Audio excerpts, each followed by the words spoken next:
Hi everyone, I am Jabir. I'm a management consultant with transformation and operations practice with Deloitte Consulting in Sydney office in Australia. Before my Deloitte job, I did an MBA here at AGSM, which is Australian Graduate School of Management, University of New South Wales, based in Sydney, Australia. I want to use this opportunity to share my experience of how did I find this consulting job at Deloitte.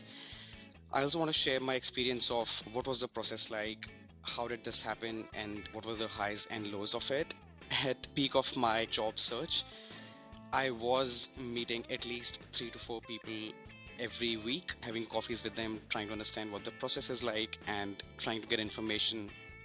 So that was really valuable, and that was what helped in the journey.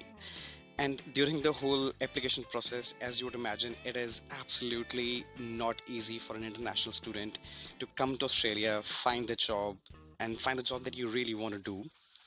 So that was super difficult.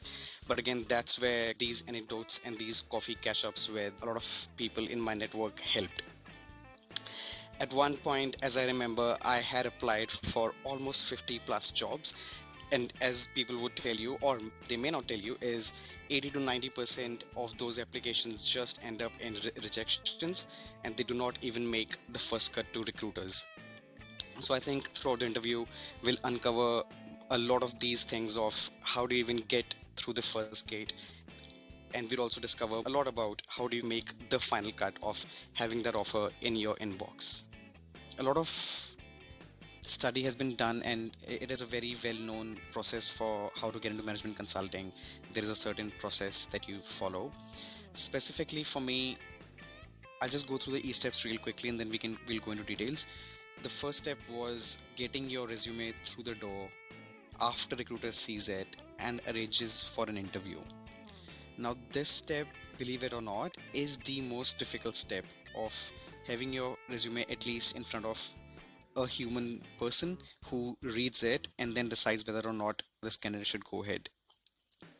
So for the first step, I actually reached out to a recruiter who was hiring for a role of consultant at Deloitte.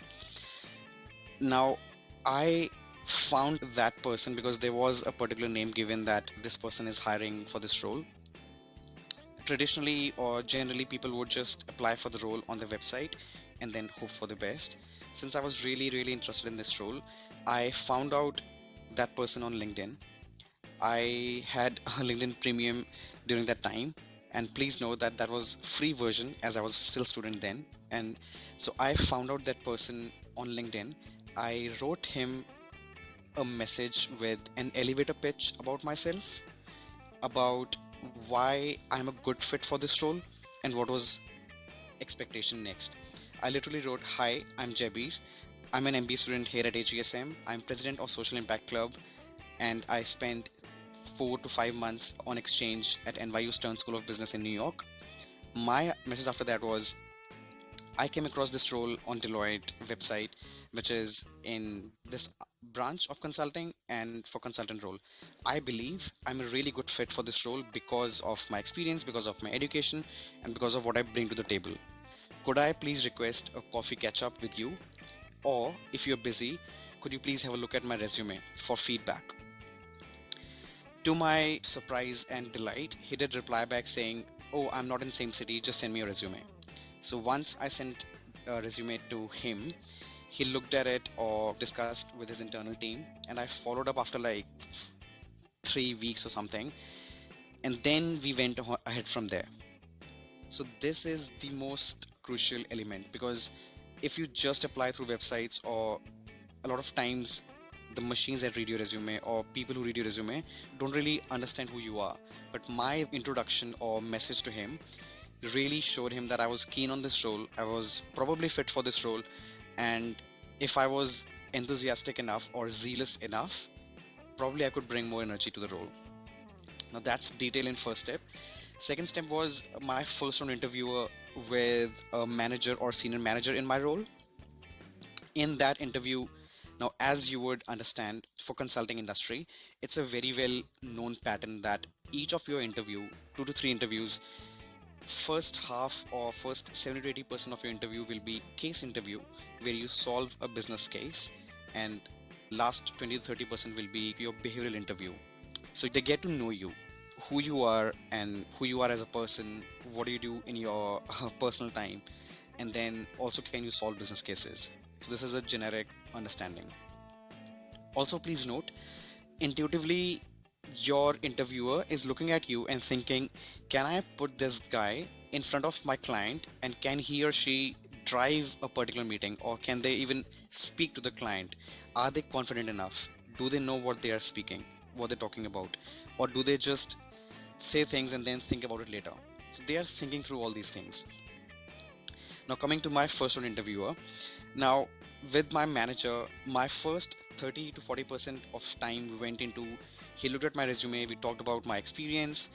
And we also, which was really interesting, is he saw my interests and it had a musical instrument, which is tabla, which is an Indian percussion instrument.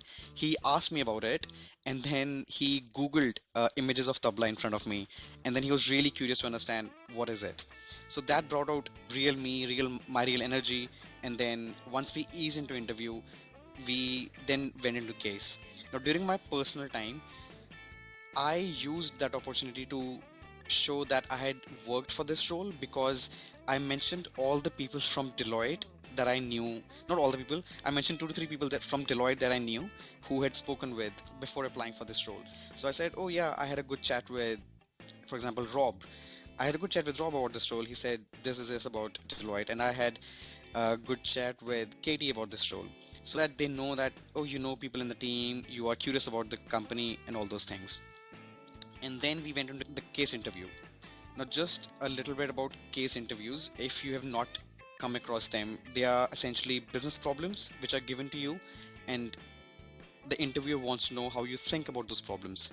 An example would be Qantas is facing a problem of having less revenues and more costs. What do you think they could be doing? Then you go on to discuss what they should be doing in that business case. Then interviewers at this point really are interested in understanding how you structure problems, how you structure your thoughts, and how do you drive this case. They are not really always interested in what answer or what number do you reach to. So this is my first round interview. Now, after this, you either goes two ways. You are rejected or selected, of course, for second stage. If you're rejected, they give you feedback on what went well, what didn't go well. I was selected for second round interview. Now, I'll not go into much detail because my second round was very similar to first round, except just the rigor was higher of case. The person who was interviewing me was senior. This time it was a director at the firm who was interviewing me, but very similar style, personal a little bit, behavior a little bit, and then case, which was a difficult case at this point. Now, third interview in this, for my case or for consulting industry, is generally a partner interview. Now, at this stage, dynamics shift a little bit. Now, if you're at this stage, you've already shown that you can solve 2 to 3 business cases, and you have already shown your fit part of your personality to 2 to 3 people in the firm already throughout the interviews. Now, with the partner interview, which was very interesting, the partner that I was interviewing with, I read each and everything that partner had ever written. I literally Googled name of that partner, and if he had done something in UK 10 years back, I made a mental note of that. When did he shift from UK to Australia? Why did he shift firms? Oh, he was given that award. That's pretty cool. Oh, Deloitte is doing this social impact initiative where the partner that I'm interviewing is involved. I read about that. Now, this might seem a little bit overboard, but you try to bring this information, knowledge, context to your partner interview. Now you really see who the person is sitting in front of you, how he or she has worked in different countries, different industries, and then you bring that confidence in that interview. So that's what I did. So I knew everything that he had done in last 18 to 20 years. And then in my partner interview, we didn't even solve a detailed case. We literally spoke about how do I manage teams, how do I manage conflicts, or how do I lead teams.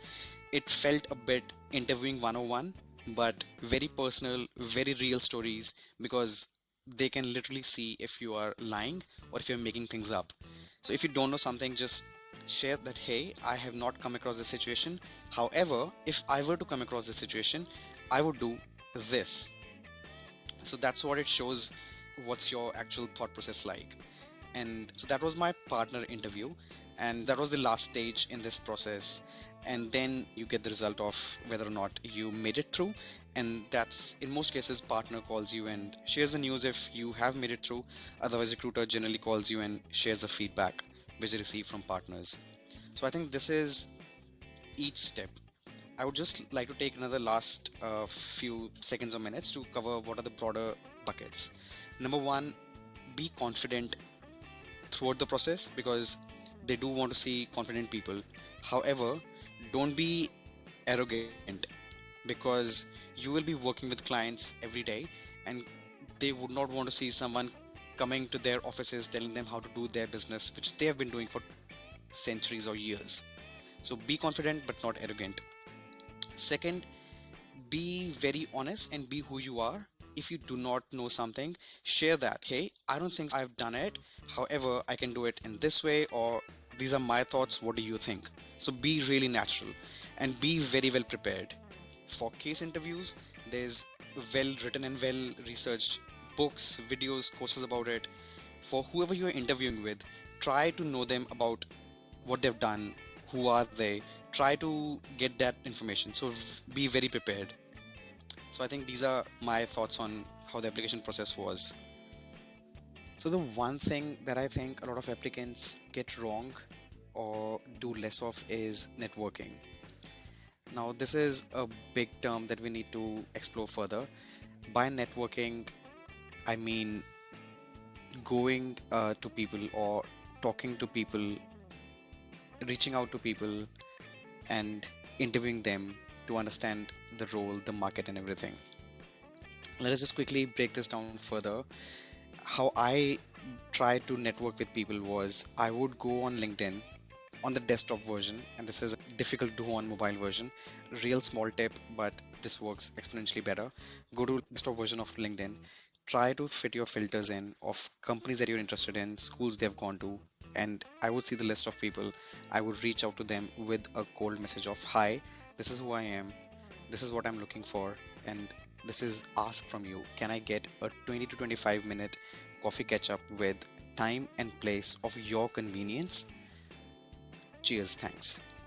Now, I want to acknowledge something here, which is networking for a lot of people is extremely difficult. It is actually the third most feared thing after death and public speaking. So, networking is intuitively difficult to do. However, what works is you try to reach out to people who you think you would be comfortable with. If you are an international candidate and you think that at this stage, I only want to speak to Indians, find the Indians in that list of LinkedIn, reach out to them. It's possible they may want to talk to you, so you start there. And then in your first coffee catch up, also ask feedback on, was this approach right? Did I do the coffee catch up right? Since you're already learning this. Once you do that, you can build your confidence. Now, that's number one. Second thing, please understand that there will be rejections for any evidence or any anecdote that I share that I did this coffee catch up. There were nine other coffee catch ups or nine other people that did not respond to my messages. If I reach out to 100 people, 70 to 80 people at that point will not respond to my initial message. The 20 people who do respond to my message will not respond to the message when I ask about specifics of coffee catch ups. So please understand this is difficult, but it is to some sense a number game. Law of averages work in your favor at this point. Do reach out to a lot of people, and then from there, go ahead.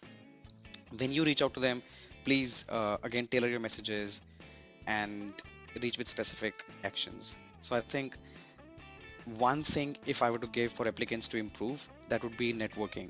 Please find out people in the companies that you're interested in, reach out to them, and reach out to a lot of people. And again, networking is like a muscle. You get better at it the more you train. So take step one of reaching out to someone who you think you'd be comfortable with. And I think from there, you can build this muscle and you can be really good at networking. And trust me, this was single most impactful thing that helped me in my job search as an international candidate myself.